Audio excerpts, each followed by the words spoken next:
সেলিনা আক্তার লিখেছেন, মুখে ক্রিম দিয়ে নামাজ পড়লে নামাজ হবে কি? নিয়মিত দুঃস্বপ্ন দেখি, করণীয় কি?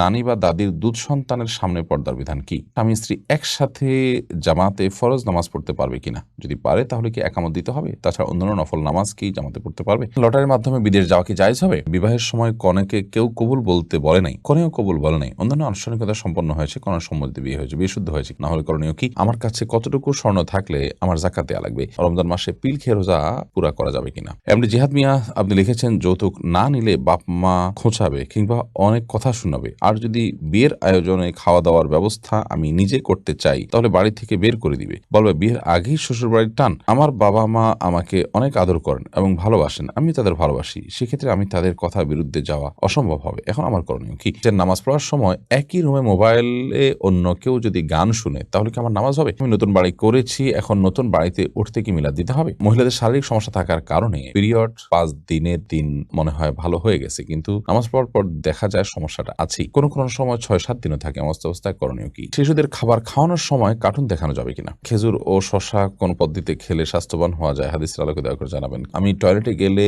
যতই চেষ্টা করি গায়ে পেশাবের ছিটা পড়ে, আমার কি ওই কাপড়ে নামাজ হবে নাকি বা শরীর নাপাক হবে? বিভিন্ন শপে হিন্দুদের পূজা, ফাল্গুন আরো অনেক কিছুর উপলক্ষে বিভিন্ন অফার দেওয়া হয়, এখান থেকে আমরা কি কোনো প্রোডাক্ট কিনতে পারবো? কোন একজন ব্যক্তির নামকে সংক্ষেপ করে বললে কি গুনাহ হবে? চলে যাচ্ছি তাহলে আমরা প্রশ্নোত্তরের ধারাবাহিকতায়। নাম প্রকাশে অনিচ্ছুক আইডি থেকে আপনি লিখেছেন, আমার মা পরকীয়ায় লিপ্ত, আমরা এক ভাই এক বোন, আমার বাবা মার ডিভোর্স হয়েছে, দ্বিতীয় বিয়ের কথা বলেছিলাম কিন্তু তিনি রাজি হননি। আম্মুর পরকীয়ার ব্যাপারটা জানার পর বিষয়টা নিয়ে আমি তার সাথে অনেক খারাপ ব্যবহার করে ফেলেছি, কিন্তু আম্মু এখনো সঠিক পথে আসছে না, এখন আমার করণীয় কি? আল্লাহ মাফ করুন, যদি এরকম অবস্থা হয় তাহলে সেক্ষেত্রে মায়ের বিচারের দায়ভার আপনারা নিজেদের কাঁধে তুলে নেবেন না, কিন্তু অবশ্যই আপনি আপনার নিকটাত্মীয় যারা আছেন, সিনিয়র যারা আছেন, যাদের মাধ্যমে মার সংশোধন হতে পারে, তাদের মাধ্যমে আপনি অবশ্যই তাকে সংশোধনের জন্য আপ্রাণ চেষ্টা করবেন। সেটি আপনার অব্যাহত রাখা উচিত, এবং মায়ের প্রতি অবিচার করে থাকলে বা খারাপ ব্যবহার, দুর্ব্যবহার করে থাকলে সেটা আপনি হয়তো ন্যায্য কারণে বলেছেন, কিন্তু কারণ ন্যায্য হলেও আপনি ব্যবহার করাটা কখনো আপনার জন্য ন্যায্য নয়। বিদায় সেটির কারণে আপনি তার কাছে ক্ষমা চেয়ে নেবেন এবং আল্লাহর কাছেও মাফ করবেন। এমডি মোস্তাফিজুর রহমান আপনি লিখেছেন, কোন একজন ব্যক্তির নামকে সংক্ষেপ করে বললে কি গুনাহ হবে? যেমন ওসমানকে যদি উসু বলা হয়, সুমাইয়াকে যদি সুমু বলা হয়, না, এটি গুনাহ হবে না। এটাকে তারখিমে মুনাদা বলা হয়, অর্থাৎ নামের একটা অংশ আপনার সংক্ষিপ্ত করা। আপনার মূলত শেষ অংশটাকে সাধারণত সংক্ষিপ্ত করা হয়, তারখিম সেটাকে বলা হয়। যাই হোক, তো এই সংক্ষিপ্ত করার কারণে যদি কোনো অর্থ বিকৃতি না হয়, কোনো অসুবিধা নেই, সংক্ষেপে বলা যেতে পারে। মারফাত ফারজানা ফারজু এডি থেকে দেখেছেন, আমি টয়লেটে গেলে যতই চেষ্টা করি গায়ে পেশাবের ছিটা পড়ে, আমার কি ওই কাপড়ে নামাজ হবে নাকি বা শরীর নাপাক হবে? যদি আপনার টয়লেটে আপনার গায়ে পেশাবের ছিটা আসে, সেই ছিটাগুলো যদি ওই যে শুয়ের আগায় যতটুকু পানি পড়ে এই টাইপের ছিটা, তাহলে সেক্ষেত্রে আপনার এর কারণে কোনো চিন্তা করার কোনো কারণে, এর কারণে আপনার শরীর বা কাপড়ে লাগলে সেটা নাপাক হবে না, কারণ এটি মানুষের সাধ্যের বাইরে এটুকু থেকে বেঁচে থাকা। তবে আপনি যদি দাঁড়িয়ে পেশাব করেন তাহলে সেক্ষেত্রে এই ধরনের ছিটা পড়ার সম্ভাবনা বেশি থাকবে। বসে পেশাব করলে এটার সম্ভাবনা কম থাকবে। সতর্ক থাকবেন সর্বোচ্চ, কারণ কবর আযাবের অন্যতম কারণ হলো পেশাব থেকে পবিত্র ভালো করে না হওয়া। আল্লাহ আমাদেরকে মাফ করুন। আর যদি আপনি শত চেষ্টা করার পরও পারেন না, লেগে যায় 2-1 ফোঁটা, তাতে কোনো অসুবিধা নেই ইনশাআল্লাহ। ফাতেমা লিমা আপনি লিখেছেন, খেজুর ও শশা কোন পদ্ধতিতে খেলে স্বাস্থ্যবান হওয়া যায়? হাদিসের আলোকে দয়া করে জানাবেন। খেজুর এবং শশা খাওয়ার পদ্ধতি তো হাদিসের আলোকে, হাদিসে তো এটার খাওয়ার কোনো পদ্ধতি উল্লেখ নাই। তবে হ্যাঁ, সুন্নাহ সম্মত পদ্ধতি হলো নবী করিম সাল্লাল্লাহু আলাইহি ওয়াসাল্লাম বেজোড়কে পছন্দ, আল্লাহ তাআলা বেজোড়কে পছন্দ করেন, সেই হিসাবে বেজোড় সংখ্যক খাওয়া যদি সুযোগ থাকে, এবং খেজুর রোতাব বা আদা কাঁচা আদা পাকা খেজুর খাওয়াটা রমজান মাসে বা ইফতারের সময় নবী সাল্লাল্লাহু আলাইহি ওয়াসাল্লামের পছন্দনীয় কাজ ছিল, এতটুকু আমরা জানি। এছাড়া এগুলো যে কোনো খাবারের ক্ষেত্রেই আপনি অন্যান্য যে সুন্নাহ আছে সেগুলো ফলো করবেন, ডান হাত দিয়ে খাওয়া এবং বিসমিল্লাহ বলে খাওয়া ইত্যাদি। এর বাইরে এটার স্বাস্থ্যগত দিক, উপকারিতা আমরা কিভাবে বেশি অর্জন করবো সেটা অবশ্য সংশ্লিষ্ট বিষয় বিশেষজ্ঞদের কাছ থেকে জানতে হবে। সকাল সন্ধ্যা এআইডি থেকে আপনি লিখেছেন, নামাজ পড়ার সময় একই রুমে মোবাইলে অন্য কেউ যদি গান শুনে তাহলে কি আমার নামাজ হবে? আপনার নামাজ তো হয়ে যাবে মানে আক্ষরিকভাবে, কিন্তু আপনার নামাজের মনোযোগ নষ্ট হয়ে যাবে। সেজন্য নামাজের মনোযোগ নষ্ট হতে পারে এমন কোন জায়গায় আসলে নামাজ পড়া উচিত নয়, জায়েজ নয়, এবং যিনি এই কাজটি করছেন তার জন্য এটি জায়েজ হবে না যে তিনি একজন নামাজি ব্যক্তি নামাজে ডিস্টার্ব করছেন, তার নামাজের ভিতরে মনোযোগ নষ্ট হতে পারে এমন কোনো কাজ করছেন, সেটি করা তার একেবারেই অনুচিত কাজ। রহিমা হিম আপনি লিখেছেন, আমার কাছে কতটুকু স্বর্ণ থাকলে আমার যাকাত দেয়া লাগবে? আপনার কাছে যাকাত আবশ্যক হওয়ার জন্য জাকাতের যে নেশাব আছে সে নেশাব পরিমাণ স্বর্ণ থাকলে আপনার উপর জাকাত আবশ্যক হবে, জাকাত বর্তাবে। এখন কত নেশাব পরিমাণ স্বর্ণ কতটুকু? নেশাব পরিমাণ স্বর্ণ হলো আপনার শুধু স্বর্ণ যদি থাকে তাহলে 85 গ্রাম, 52.5 তোলা বলা যেতে পারে, 7.5 ভরি যেটাকে বলা হয় সেটা। তো এই 7.5 তোলা বা 7.5 ভরি কিংবা 85 গ্রাম স্বর্ণ যদি আপনার কাছে থাকে, সেটা 1 বছর থাকলে আপনার উপর জাকাত আবশ্যক হবে পুরাটুকুর। এর বেশি থাকলেও সবটুকুরই জাকাত আপনাকে দিতে হবে। আর যে স্বর্ণের সাথে অন্য নগদ টাকাও থাকে বা ব্যবসা মালও থাকে বা রূপাও থাকে, তাহলে সেক্ষেত্রে সবগুলোর যে মোট মূল্য আছে সেটার উপর আপনার জাকাত আবশ্যক হবে। অর্থাৎ সেক্ষেত্রে সবগুলোর উপরে সেক্ষেত্রে আপনার রূপার নেশাবের সাথে এটাকে মেলানো হবে, যেহেতু রূপা দাম কম এবং দুইটার যে কোনো একটা টাচ করলেই জাকাত এসে যায়। অতএব দুইটা যদি একসাথে হয় তাহলে দুইটার মূল্য একত্র করার পর 595 গ্রাম রূপা কেনার মতো টাকা থাকলে আপনার জাকাত অবশ্য হয়ে যাবে।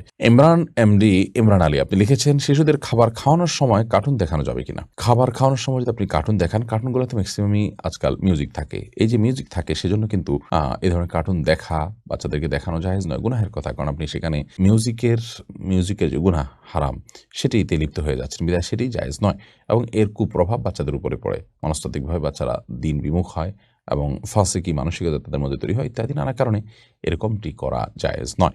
আর যদি সেখানে মিউজিক না থাকে কিংবা সাউন্ড বন্ধ করে নেন, সেখানে অশ্লীল কোনো কিছু না থাকে, তাহলে এটা নাজায়েজ বা হারাম হবে না। বাট সন্তানের জন্য চোখের ক্ষতি, ব্রেনের ক্ষতি নানা দিক থেকে, সেজন্য এটি না করা উত্তম এবং ভালো। আফসানা ইমরুদ লিখেছেন, মহিলাদের শারীরিক সমস্যা থাকার কারণে পিরিয়ড 5 দিনের দিন মনে হয় ভালো হয়ে গেছে, কিন্তু নামাজ পড়ার পর দেখা যায় সমস্যাটা আছেই। কোনো কোনো সময় 6-7 দিনও থাকে। এমন অবস্থায় করণীয় কি? যদি প্রায় এরকম হয়, আপনার দিন ফিক্স না থাকে, তাহলে সেক্ষেত্রে সামান্য সময়ের জন্য গ্যাপ হয়ে যদি আবার শুরু হয়ে যায়, তাহলে সেক্ষেত্রে মাসিক হিসাবে গণ্য হবে। আর যদি আপনার দিন ফিক্স থাকে, এরপরে হঠাৎ করে অনেক পরে, একদিন পরে, আধা দিন পরে আবার দেখা যায়, তাহলে সেক্ষেত্রে রোগ হিসাবে গণ্য করবেন এবং আপনি নামাজ কন্টিনিউ করবেন। আজিজুর রহমান আপনি লিখেছেন, আমি নতুন বাড়ি করেছি, এখন নতুন বাড়িতে উঠতে কি মিলাদ দিতে হবে?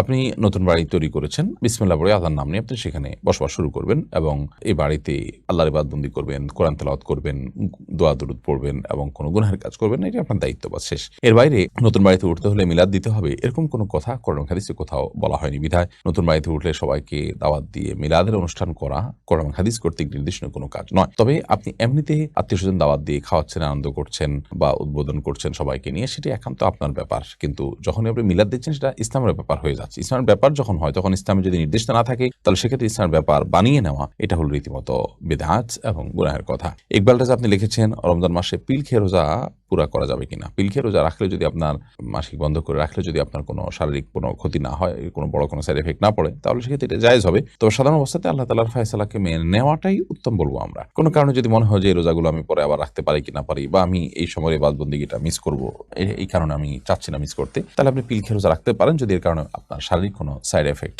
না হয়। মাইনুল ইসলাম আপনি লিখেছেন, লটারির মাধ্যমে বিদেশ যাওয়া কি জায়েজ হবে? লটারির মাধ্যমে বলতে, আপনি অনেক লোকের মধ্যে লটারি করে আপনার নামও আসতে পারে। এরকম লটারি করলে সেটা আপনার জন্য জায়েজ হতে পারে, কিন্তু আপনি একটা নির্দিষ্ট টাকা দিয়ে লটারির কাগজ কিনলেন, তারপরে তার মাধ্যমে আপনি বিদেশে যাওয়ার বিভিন্ন ভিসা টিসা বা বিভিন্ন আপনার ফ্যাসিলিটিস পেলেন ওই 10 টাকা, 20 টাকা, 50 টাকার লটারির বিনিময়, তাহলে সেটা জায়েজ হবে না, কারণ সেক্ষেত্রে সেটি জুয়ায় পর্যবসিত হতে পারে। সাবির আপনি লিখেছেন, আমরা সহ বাসায় থাকি, আমার শাশুড়ি আর ননদ দেশের বাড়িতে থাকে, কিন্তু যখন আমার শাশুড়ি বাসায় আসে আর যতদিন বাসায় থাকে আমার স্বামী ততদিন শাশুড়ির কাছে ঘুমায়, এতে কি ইসলাম কি বলে?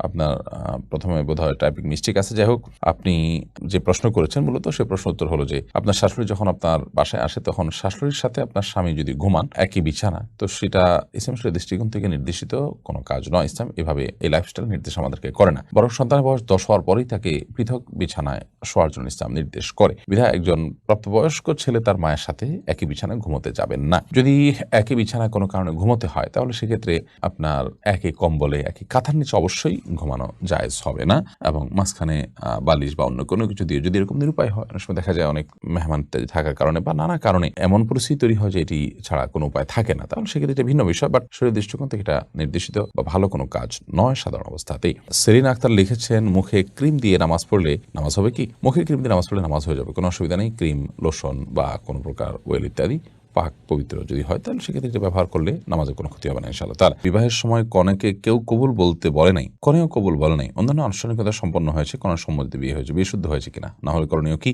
বায়াজুর রহমান জনি, বিয়ের ক্ষেত্রে মেয়ে এবং ছেলে উভয়ের সম্মতিটা বিয়ের পূর্ব শর্ত, কিন্তু যদি এমন হয় যে মৌন সম্মতি ছিল, একজন তরুণী অবিবাহিত কুমারী, তিনি মুখে অনেক সময় কবুল বলাটা তার জন্য ইতস্তত বোধ করেন তিনি, তাহলে সেক্ষেত্রে তিনি বিয়ে হচ্ছে, তিনি জানেন কোনো প্রকার রিয়্যাক্ট করছেন না, মানে বিয়ে তিনি অসন্তুষ্ট সেরকম কিছু প্রকাশ করছেন না, সেরকম কোনো রিয়্যাক্ট প্রকাশ করছেন না, বরং তার হাবভাব থেকে বোঝা যাচ্ছে তিনি সম্মত আছেন, বাস তাহলেই বিয়ে হয়ে যাবে, বিশেষ করে কুমারীর ক্ষেত্রে। আর যদি কুমারী না হয় তাহলে সেক্ষেত্রে তার মৌখিক সম্মতি থাকতে হবে বিয়ে বিশুদ্ধ হওয়ার জন্য। এমনি জিহাদ মিয়া আপনি লিখেছেন, যৌতুক না নিলে বাপ মা খোঁচাবে কিংবা অনেক কথা শোনাবে, আর যদি বিয়ের আয়োজনে খাওয়া দাওয়ার ব্যবস্থা আমি নিজে করতে চাই তাহলে বাড়ি থেকে বের করে দিবে, বলবে বিয়ের আগেই শ্বশুর বাড়ির টান। আমার বাবা মা আমাকে অনেক আদর করেন এবং ভালোবাসেন, আমি তাদের ভালোবাসি, সেক্ষেত্রে আমি তাদের কথা বিরুদ্ধে যাওয়া অসম্ভব হবে, এখন আমার করণীয় কি? ভাই জিহাদ মিয়া, আপনাকে আমরা বলবো যে আপনার বাবা মাকে দ্বীনের নির্দেশনা, দ্বীনের যে বিধিনিষেধ আছে, এক্ষেত্রে ইসলামের যে বিধিনিষেধ আছে সেটি আপনি তাদেরকে জানাবার চেষ্টা করেন, প্রয়োজনে ওলামা ইকরামদেরকে দিয়ে তাকে বোঝাবার চেষ্টা করেন, আমাদের বিভিন্ন বক্তব্য আছে সেগুলো তাকে শোনান এবং তাকে বোঝানোর চেষ্টা করেন যে এটি শরঈ কারণে, দ্বীনী কারণে আপনি করতে বাধ্য হচ্ছেন। ইনশাআল্লাহ বিদিন আমার বিশ্বাস এর মাধ্যমে তিনি তার ভুল বুঝতে পারবেন। তসমিমা বাঁধন জ্যোথি আপনি লিখেছেন, স্বামী স্ত্রী একসাথে জামাতে ফরজ নামাজ পড়তে পারবে কিনা, যদি পারে তাহলে কি একামত দিতে হবে, তাছাড়া অন্যান্য নফল নামাজ কি জামাতে পড়তে পারবে? স্বামী স্ত্রী একসাথে জামাতে নামাজ পড়তে পারে, যার যার নামাজ শেষে পড়তে পারে, আর যদি যার যার নামাজ শেষে পড়তে পারে জামাতে নামাজ পড়ে, তাহলে সেক্ষেত্রে স্বামী সামনে স্ত্রী পেছনে, অর্থাৎ পাশাপাশি না দাঁড়িয়ে নামাজ পড়তে পারে। এটা মাঝে মধ্যে জামাত মিস হয়ে গেল পুরুষের, সেক্ষেত্রে এটা করতে পারে, নিয়মিত এটি করবেন না তারা, বাসায় অন্যান্য জামাত তরক, এবং একামত দিবে স্বামী নিজে একামত দিবে। আর অন্যান্য নফল নামাজ, বিশেষ করে তাহাজ্জুদের নামাজ ইত্যাদি, তারা যদি জামাতে পড়তে চান স্বামী সামনে ইমামতি করবেন, স্ত্রী পিছনে নামাজ পড়বেন, হতে পারে। এরপর সুমাইয়া আক্তার লিখেছেন, নিয়মিত দুঃস্বপ্ন দেখি করণীয় কি? দুঃস্বপ্ন বলতে যে স্বপ্ন দেখার পর আপনি ভড়কে যাচ্ছেন, ভয় পেয়ে যাচ্ছেন, এটা শয়তানের দেখাতে পারে, ব্ল্যাক ম্যাজিকের কারণ হয়ে থাকে, সেজন্য আপনি রুকিয়া করবেন, ঝাড়ফুঁক করবেন এবং কোরআন কারীমের তেলাওয়াত বেশি বেশি করে করবেন, বিশেষ করে যেগুলো রুকিয়ামূলক সেগুলো শুনবেন বেশি বেশি করে। আর যদি আপনার কাছে অর্থবহ স্বপ্ন মনে হয় যে আপনি মানে কোনো বাজে কোনো ইঙ্গিত পাচ্ছেন, তাহলে সেক্ষেত্রে আপনি আল্লাহর কাছে পানাহ চাইবেন। আল্লাহ আমি এই স্বপ্নের থেকে, মন্দ দিক থেকে, ক্ষতিকর দিক থেকে আপনার কাছে পানাহ চাই, আল্লাহর কাছে ইস্তেগফার করবেন, পানাহ চাবেন, ইনশাআল্লাহ যথেষ্ট হবে। ফারাহ লিজা আপনি লিখেছেন, দয়া করে বদলি হজ আদায় করার নিয়মটা জানাবেন। বদলি হজ আর মূল হজের ভিতরে কোনো পার্থক্য নেই, একই জিনিস, শুধুমাত্র পার্থক্য এটুকু, যিনি বদলি হজ করবেন তিনি তার নিজের হজটা আগে সম্পাদন করতে হবে, তারপর তিনি অন্য তরফ থেকে বদলি হজ করতে পারেন। এন রহমান আপনি লিখেছেন, নানি বা দাদির দুধ সন্তানের সামনে পর্দার বিধান কি? নানি বা দাদি তাদের দুধ সন্তান যদি থাকে তাহলে সেক্ষেত্রে এই দুধ সন্তানের সাথে যিনি পর্দার বিধান বলা হচ্ছে, তিনি যদি তার মানে রক্ত সম্পর্কে আত্মীয় হলে যেমন হয় সেরকম হয়, অর্থাৎ ধরুন নাতি, প্রশ্ন যদি নাতি করেন যে আমার নানির দুধ সন্তান একজন মেয়ে, তিনি দুধ পান করেছেন, তাহলে সেক্ষেত্রে তার সাথে দেখা করতে পারবে কিনা? উত্তর হলো হ্যাঁ, আপনি দেখা করতে পারবেন, যেহেতু আপনার মায়ের বোন, দুধ বোন হয়ে যাচ্ছেন তিনি তখন, সেক্ষেত্রে সেজন্য